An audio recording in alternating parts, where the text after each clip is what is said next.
সোজা কথা, সংক্ষিপ্ত কথা, চূড়ান্ত কথা, শেষ কথা, মিজান আবার আসবে, বিজয়ীর বেশে আসবে।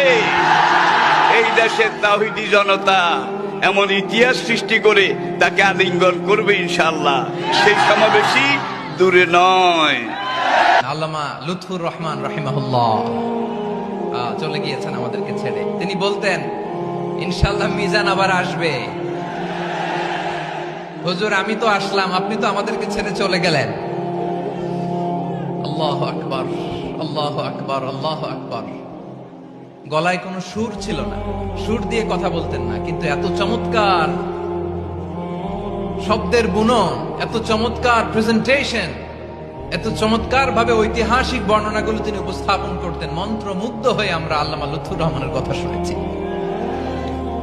আমরা হযরতুল আল্লামা লুৎফুর রহমান রাহিমাহুল্লাহর জন্য এই বিশাল ময়দান থেকে দোয়া করছি, আল্লাহ তাআলা তুমি তোমার এই খাদেমকে জান্নাতের মেহমান হিসেবে কবুল করে নাও।